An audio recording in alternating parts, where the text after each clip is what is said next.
Morning, everybody. Heading through Concord right now. I just realized I could probably get a good picture of this.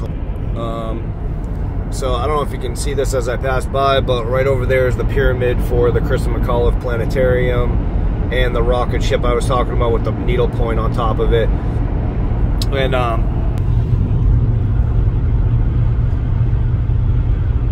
lot of crazy stuff's happening right now in the world.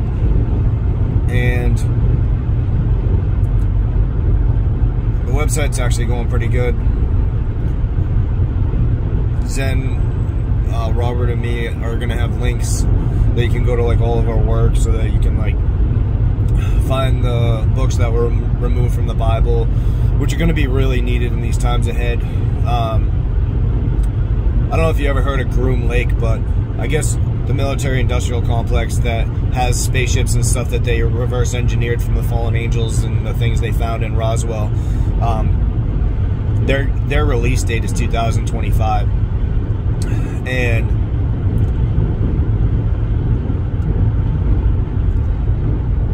the reason that's interesting is because somebody had asked me in the comments, I think it was T, asked me if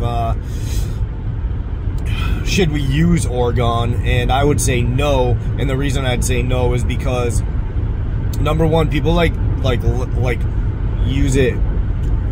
They always link it to like aliens and stuff for some reason, and one of the reasons I think that is because Wilhelm Reich said that he got the information when he was like, he got it from a gray alien basically, and he drew a picture of it. You can look this up online. He drew a picture of what it looked like. It was like a big-headed like being that looked like a gray alien with like human eyes kind of, and that's the same exact being that the Beast channeled. Aleister Crowley channeled this same looking being when he got his information, where he did the workings in Roswell in the desert with L. Ron Hubbard, who created Scientology, Aleister Crowley, and Jack Parsons. All three of them basically opened Babylon's gate through magic and sex magic, and they did not know how to close it when they were done. And then right after that, we get the Roswell crash and all that stuff, or near then we got the Roswell crash and all that stuff. And now the United States government is using that technology to reverse engineer spacecraft. You could say that's crazy. Well, Jackie saw one in our backyard before, and we live right in the air pathway between Manchester Airport and Portsmouth Naval Shipyard. We always had planes flying right over my house, like in a very direct line my entire life. And she saw one of these spacecraft, and she said that as soon as she said Jesus in her head, it disappeared. And I don't think that that's just chance that that happened. I think that it happened because Jesus has the power to cast away evil spirits. He always has. And I think that these gray aliens are not aliens, they're fallen angels that have partnered with the United States government. So, in answer to the question, should we use Orgone? No, I don't think we should. Would it help you? Maybe. For a time. Will the technology that they offer to heal you from sickness and things like that help you? Would making you not blind anymore help you? Would making you be able to hear again help you? Yeah. That's all stuff the Antichrist is going to do. The only thing that the Antichrist can't do is he can't bring people back from the dead, and so you'll know that he is the Antichrist. And maybe he uses technology to do that stuff. There's a pretty high chance that's what is going to be able to do that kind of stuff. And technology is something that is going to flood the market soon, because the fourth industrial revolution, according to the World Economic Forum, is going to be human beings. There isn't going to be like a boom in steel, a boom in production of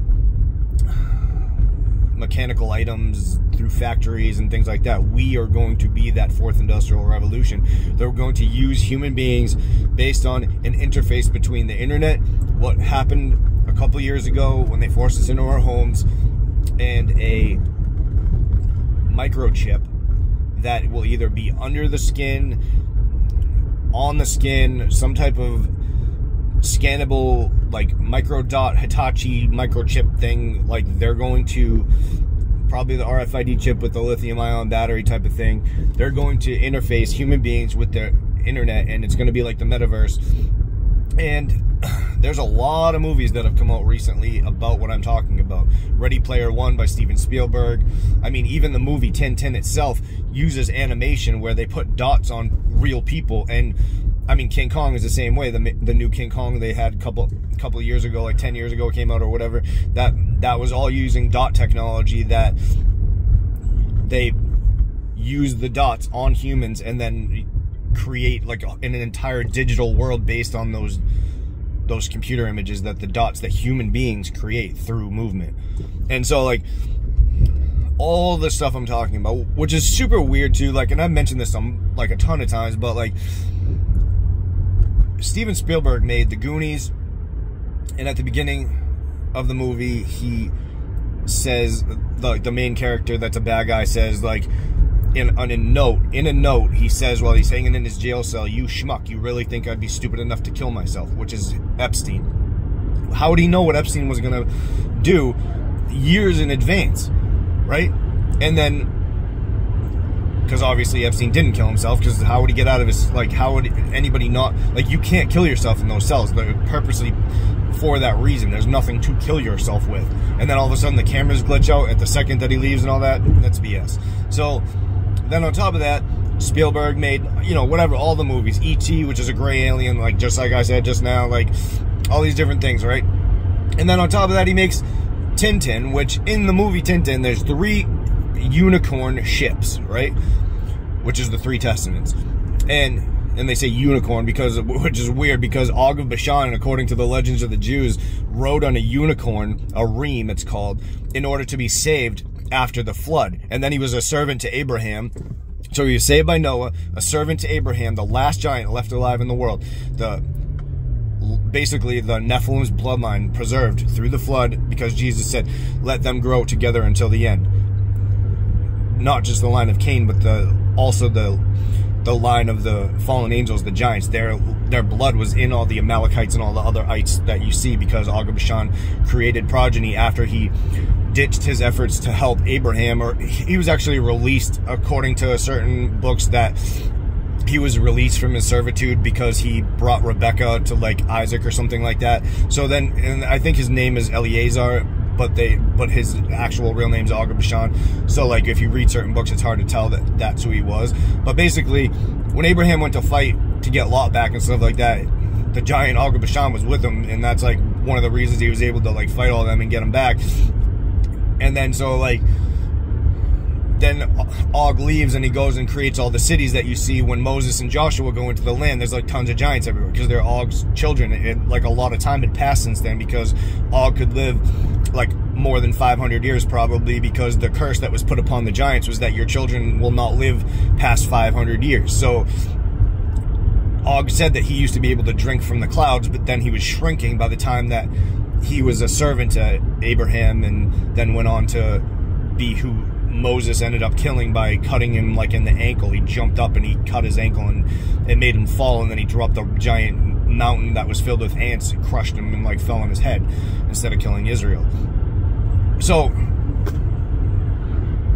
the reason I bring that up is because it's all linked to the modern times that we live in, and Steven Spielberg apparently knows all this, because in the movie Tintin, John represents the elect. They call him the Eagle of Patmos because he was on Patmos. And in the end of the book, when after they find the treasure, they go through, like, these different sequences where they go back and forth, and he's fighting a pirate, which is One-Eyed Willie, which is the devil, the sackcloth, the one-eyed god. That's what the devil is. So there, like I said before, there's a green orb in that movie, and then there's a green orb in Heavy Metal 2000, which is a cartoon where this demonic ball brings about all these different things when it goes into the presence of certain people's lives, and it gives them power, and then it melts them and kills them in some way later on. So that's What they also said was the reason they went into Iraq is because they were looking for the body of Gilgamesh, according to Hillary Clinton's emails, and they were also looking for this green gemstone that had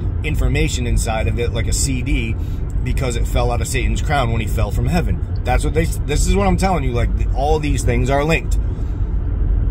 So, Steven Spielberg's movie, Tintin, used to be like a harmless little cartoon, and then turns it into a 3D movie, and in the movie, the 3 unicorn ships have scrolls inside, and scrolls were what the Bible was originally written on. So there's 3 scrolls. Matthew 13:33 tells you there's 3 lumps put into a bunch of meal, and it rose, and the woman's the one who put it there, which is the Holy Spirit.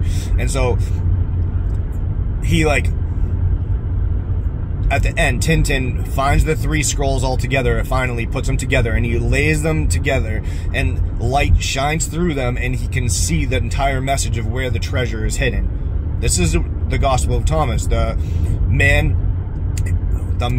one, died, and he gave the field to his son, to the Christians. So the first one's the Jews, the second one's the Christians, and then the Christians didn't realize that it was there, so they sold the treasure, and then he gives the treasure to, or he sells it to someone, and the person that sells it finds the treasure.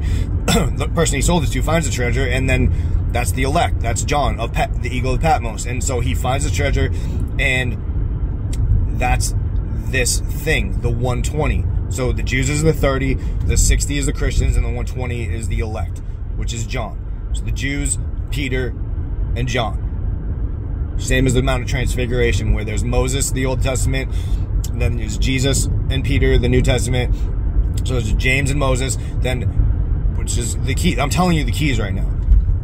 So, on the Mount of Transfiguration, which is why they say that Enoch is not one of the 2 witnesses, but it's not according to that. It doesn't have anything to do with that. Moses died at 120 years. I will not contend with man forever. His years will be 120 was a prophecy about Moses dying at 120 years. So Enoch and Elijah are the 2 witnesses. They self-identify in the Gospel of Nicodemus, and in the end of Tintin, they break through a wall, a stone wall, and they find this globe, which the globe has a top that pops off, and the part that pops off is a dome, right? And inside is some of the treasure that was found when the pirate ship went down and they lost the entirety of the treasure, which it fell into the sea, which is also metaphoric of this age. So the age swallowed up the treasure, but it's still there to be found. And there's a statue of John, the Eagle of Patmos, standing next to the globe as the top pops off. And all this stuff is linked, what I'm telling you right now. All of it's linked. And Steven Spielberg comes from the line of Cain, which is the merging of Eve having sex with Satan to create a part reptilian race. A reptile-like race, draconian race that is running the world as we speak. And they are the ones that have the power, and they are trying to merge through the things they've done recently and all the pharmaceutical stuff. They're trying to merge the line of Cain with the line of Seth, so that there is no other bloodline left alive, so that they can have nobody for Jesus to come back for. That's what they're trying to do. And Obama, the Antichrist, is the one that wrote on the World Trade Center, the One World Freedom Tower, that looks like something that you stab into your leg when you're taking steroids. They burnt the other 2 down. They burnt down the 2 bloodlines to create 1 bloodline. And this is in the movie Mario Brothers. You can see it for yourself. And they have an ape and a lizard saying that we came from apes when we didn't come from apes, as a mockery to us, to make us think that we came from apes when we didn't. So I hope that was helpful. I hope you understand what I'm saying. I hope that lets you see how the movies, all the things in the Bible, all the things match up to what they are trying to pull over our eyes, all the falsehoods they try to tell us and the things they try to say that are not true. And if my brain can come up with what I just said, then it must be something pretty close to the truth, because I can't just come up with all the stuff out of my own brain. Like, it's not like, I don't even, like, honestly, like, it's not like I even think about this stuff all the time. Like, I have a lot going on in my life, trust me, but it's just like, that's the way I see it. And I really feel like God showed me this stuff this way so that I can tell everybody else, because they're gonna try to make you think that the fallen angels are our gods or some crap like that, and they're not. They come from the ocean. It's in the Testament of Solomon. You can read it for yourself. The demons come from the ocean. They all live in the ocean. That's why we don't explore the ocean, and why you got to have Katy Perry and all these fake actresses that are MK Ultra projects coming out saying, "No, I went to space," and all this because they were floating for 5 seconds because they went to the top of the dome. It's all BS. The fallen angels can't save you. They don't like you. They never did like you. They're not going to save anything. So I just want to let you guys know. Hope you have a fantastic day. Don't use Organite. It's not good for you. And God bless.